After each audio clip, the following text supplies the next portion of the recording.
अशा प्रकारे नामदेवांनी संपूर्ण भारत देशामध्ये गुंफलं आणि शेवटी ते पुन्हा पंढरपुरात आले तेव्हा आपल्या घरात राहिले नाहीत, तर पंढरपूरच्या मंदिरामध्येच राहिले.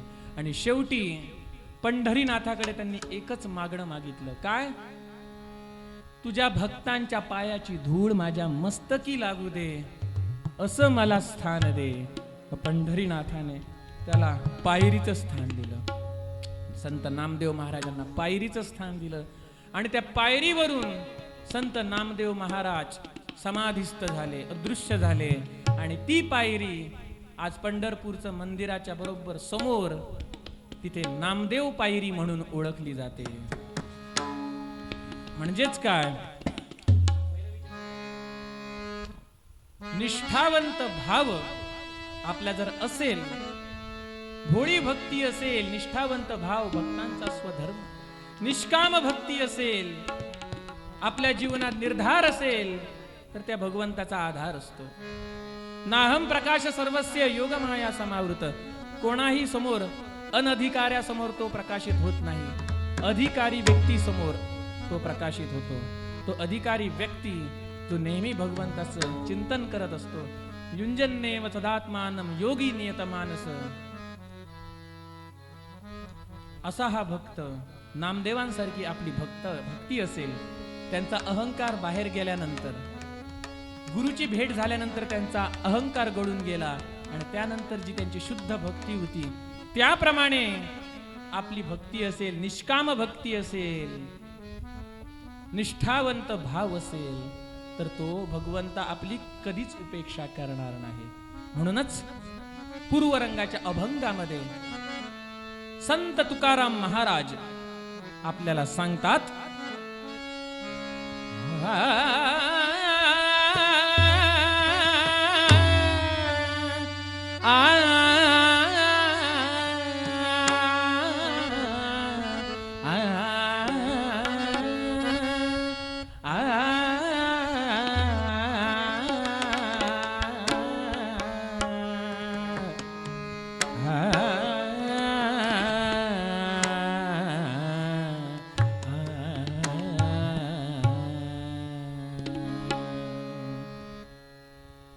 विठ्ठला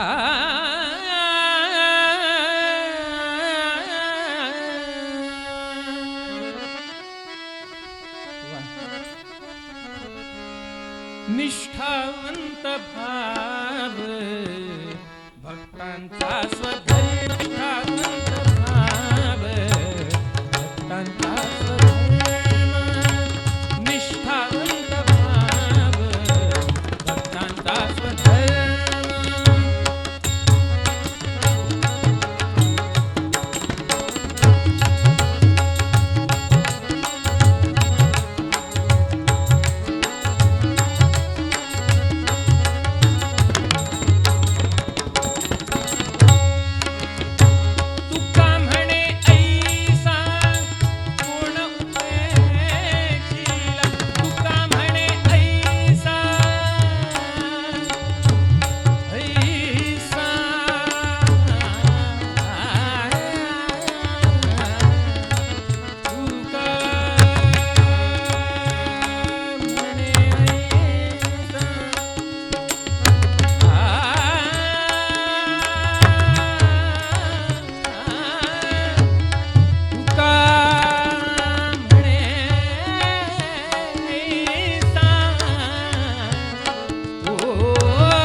तिची दान दे गा देवा तुझा विसर ना बाबा, विसर ना बाबा तुझा विसर ना बाबा. गुण गाईन आवडी याची माझी सर्व जोडी, माझी सर्व जोडी याची माझी सर्व जोडी. चलगे मुक्ती धन संपदा, चलगे मुक्ती धन संपदा. संग देवी सदा, संत संग देवी सदा, संत संग देवी सदा. तुका म्हणे गर्भवासी सुखे घालावे आमासी, सुखे घालावे आमासी, सुखे घालूनी संसारी द्यावी पंढरीची वारी, पंढरीची वारी द्यावी पंढरीची वारी. तिची दान दे गा देवा तुझा विसर ना बाबा, विसर ना बाबा तुझा विसर ना बाबा. गोपाळ कृष्ण महाराज की जय, राजाधिराज प्रभु रामचंद्र भगवान की जय. जय जय रघुवीर समर्थ, पार्वती पते हर हर महादेव. अवधूत चिंतन श्री गुरुदेव दत्त.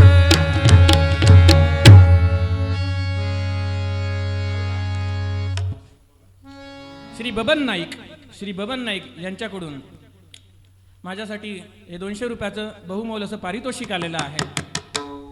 रामदास स्वामींना वंदन करून, पंढरीनाथाला वंदन करून, सर्व संतांना वंदन करून मी त्याचा स्वीकार करतो. धन्यवाद. आरती ना.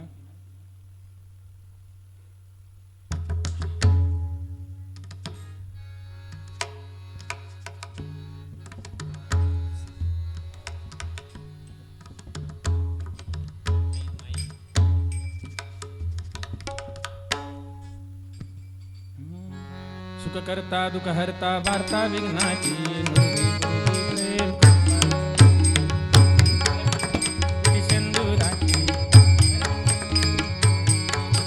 सुख करता दुःख हरता वार्ता विघ्नाची, नुरवी पूर्वी प्रेम कृपा जयाची. सर्वांगी सुंदर उटी शेंदुराची, कंठी झडके माळ मुक्ता फळाची. जय देव जय देव जय देव जय मंगलमूर्ती, दर्शन मात्रे मन कामना पूर्ती. जय देव जय देव. रत्नखचित परातीत गौरी कुमरा, चंदनाची उटी कुमकुमकेश्वरा. हिरे जडिता मुकुट शोभ तुभरा, गुण गुण तीनु पुरे चरणी घागरिया. जय देव जय देव जय देव जय देव जय मंगलमूर्ती, दर्शन मात्रे मन कामना पूर्ती. जय देव जय शंभूधर पीतांबर फणीवर बंधना, सरळ सोंड वक्र कुंड त्रिनयना. आसरामाचा वाटपा हे सदना, संकटी पावावे निर्वाणी रक्षावे सडवर वंदना. जय देव जय देव जय देव जय देव जय मंगलमूर्ती, दर्शन मात्रे मन कामना पूर्ती. जय देव जय देव. खालीन लोटांगण बंदीन चरण, डोळ्यान पाहिन रूप तुझे. प्रेमे अलिंगण आनंदे पूजन भावे, ओवाळीन म्हणे नमा. त्वमेव माता च पिता त्वमेव, त्वमेव बंधू च सखा त्वमेव, त्वमेव विद्या द्रविण त्वमेव, त्वमेव सर्वं मम देव देव. कायेन वाचा मनसेन्द्रिये वा प्रयत्ना वा सभा, यत् सकलं परस्मै नारायणाय समर्पयामि. अच्युतं केशवं रामनारायणं कृष्णदामोदरं वासुदेवं हरि, श्रीधरं माधवं गोपिकावल्लभं नायकं रामचन्द्रं भज. हरे राम राम राम हरे हरे, हरे कृष्णा कृष्णा कृष्णा हरे हरे. हरे राम राम राम हरे हरे, हरे कृष्णा कृष्णा कृष्णा हरे हरे. हरे राम राम राम हरे हरे, हरे कृष्णा कृष्णा कृष्णा हरे हरे. हरे राम राम राम हरे हरे, हरे कृष्णा कृष्णा कृष्णा हरे हरे. मंगलमूर्ती मोरया, कुंडलिक वरदा हरी विठ्ठल श्री ज्ञानदेव तुकाराम, पंढरीनाथ महाराज की जय. जय जय रघुवीर समर्थ. सदा सर्वदा युग तुझा घडावा, तुझे कारणी देह माझा पडावा. उपेक्षू नको गुणवंता अनंता, उपेक्षू नको गुणवंता अनंता रघुनायका मागणेची आता जय जय वीर समर्थ ज्या ज्या स्थळी हे मन जाय माझे त्या त्या स्थळी हे निज रूप तुझे मी ठेवितो मस्तक ज्या ठिकाणी तेथे तुझे सद्गुरु पाय जय जय रघुवीर समर्थ राजाधिराज प्रभु रामचंद्र भगवान की जय।